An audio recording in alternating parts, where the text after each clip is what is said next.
บกันตามปกตินะคะท่านผู้ฟังคะรายการคนเฒ่าเรากฎแห่งกรรมคุยกันถึงโลกนี้โลกหน้านะคะตอน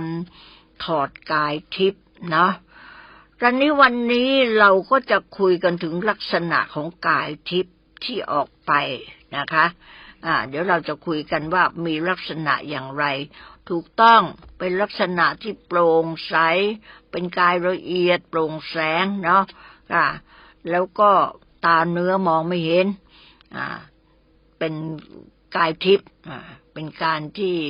เป็นกายละเอียดว่างั้นเถอะละเอียดอ่อนมากโปร่งแสงตาเนื้อเรามองไม่เห็นผู้ที่จะมองเห็นกายทิพย์ได้ก็เป็นพวกที่อยู่ในมิติเดียวกันคือเขาก็เป็นกายละเอียดเหมือนกันอย่างพวกผีสางเทวดาอสุรกายเนี่ยพวกนี้นะคะที่ตาเนื้อเรามองไม่เห็นเขาจะมองเห็นกายทิพย์ของเราเราก็มองเห็นเขาก็มองเห็นเราเนาะกายทิพย์ของเราที่ออกไปตอนนี้เมื่อเราปฏิบัติกายทิพย์ออกไปแล้วเราสามารถเห็นกายทิพย์ของเราได้นะกายทิพย์ของเราเหมือนครบทุกอย่างเหมือนกายเนื้อเรานี่แหละหน้าตาผิวพรรณหน้าตาเป็นยังไงหมดผิวพรรณไม่เห็นเพราะเป็นโปร่งแสงกายทิพย์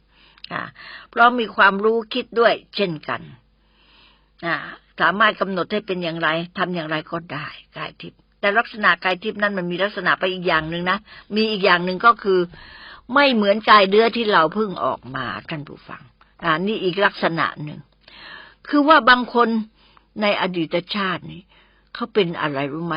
เขาเป็นฤาษีชีพลายเป็นชีปะขาวบางคนเป็นเทวดาแต่งองค์ทรงเครื่องสวยงามบางคนเป็นชายหนุ่มรูปหล่อเป็นหญิงสาวรูปงามบางทีเหมือนเป็นกษัตริย์เป็นพระเถระแก่ๆหรือภิกษุหนุ่ม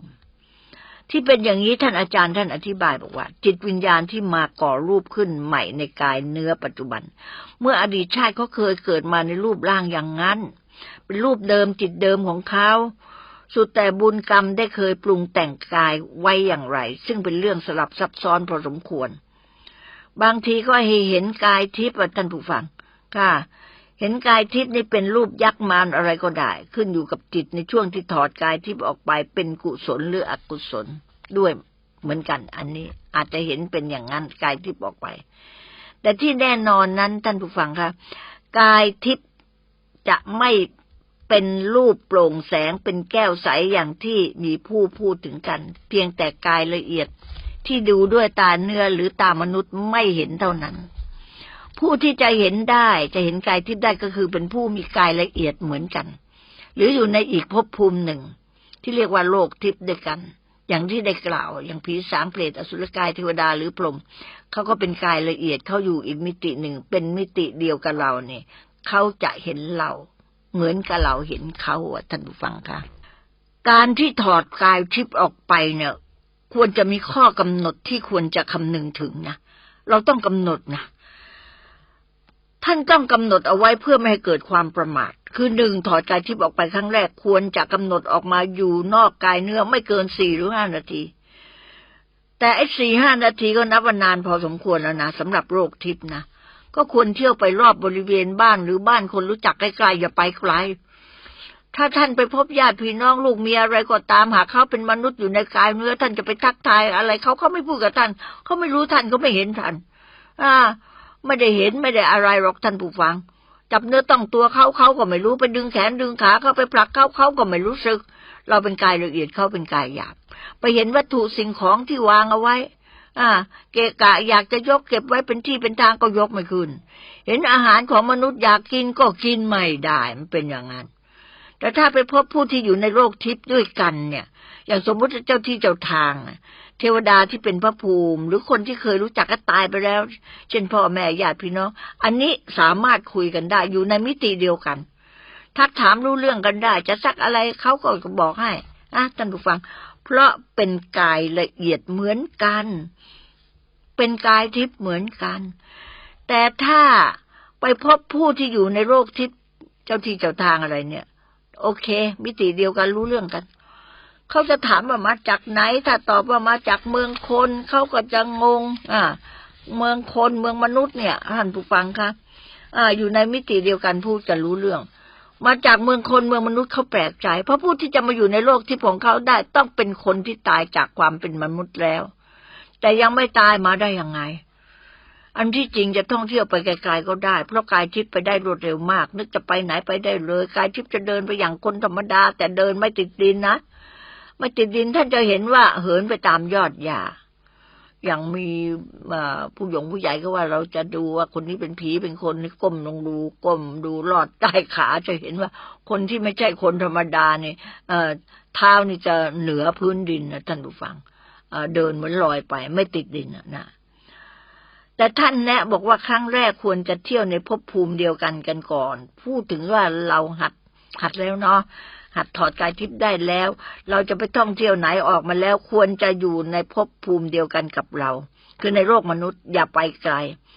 ภพภูมิมนุษย์ก็มีโลกทิพย์เช่นกันนะอย่างที่เรียกว่าโลกซ้อนโลกเขาเห็นเราได้ยินเราพูดจากันแต่มนุษย์ไม่เห็นไม่ได้ยินเขาพูดกันก็มีพวกที่ถอดกายทิพย์ได้อาจจะไปเจอกันเอารู้เรื่องกันแต่มนุษย์นี่มองไม่เห็นเราเห็นเขาแต่เขาไม่เห็นเราไปจังไงเขกหัวเขาไปทำอะไรเขาก็ไม่รู้สึกการที่ท่านผู้รู้แนะอย่างนี้ก็เพื่อว่าจะได้รู้สภาพความเป็นไปของคนในโลกทิพย์ที่อยู่ภพภูมิเดียวกันอย่างเราจะไปเห็นพวกบางบทเนี่ยเมืองรับแลเห็นเขานะเขาอยู่ในเขาเป็นกายทิพย์เหมือนกันถ้าเราพูดคุยกับเขาก็พอจะรู้ผลแห่งกรรมได้มากพอสมควรเพราะฉะนั้นการถอดกายทิพย์ไม่ควรจะถอดเวลากลางวัน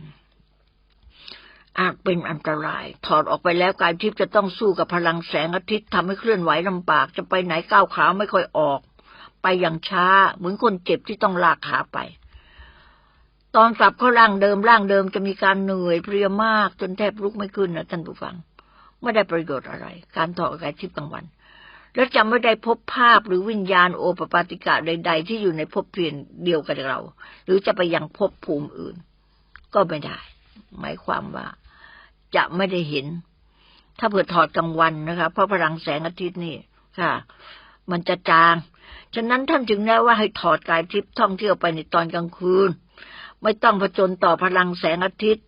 จะทำให้ไปได้เร็ววืดไปวืดมาได้ตามปรารถนากลับสู่ร่างเดิมก็มีอาการปกติถอดกลางวันเวลากลับเข้าสู่ร่างเดิมเราจะอ่อนเพลียกายเนื้อเราจนเหนื่อยมากจนนี่แหละค่ะเมื่อถอดกายทิพย์ออกไปแล้วทุกครั้งควรจะชำระควรจะกำหนดระยะเวลาจะไปเร็วไปช้าแค่ไหนเพื่อให้สัญญาจำความได้ไม่รู้มีความเป็นห่วงร่างของตัวเองเมื่อถึงเวลาที่กำหนดจะมีสิ่งทำให้เราระลึกได้ว่าถึงเวลากลับแล้วนะเราต้องกำหนดเวลาจะไปตรงนี้ไปกี่ชั่วโมงไปกี่ยังไง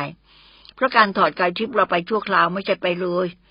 ยังไม่ถึงอายุไขที่จะตายเนี่ยเราตายชั่วคราวเราต้องนึกถึงว่าเราต้องรีบกลับเข้าร่างเดิม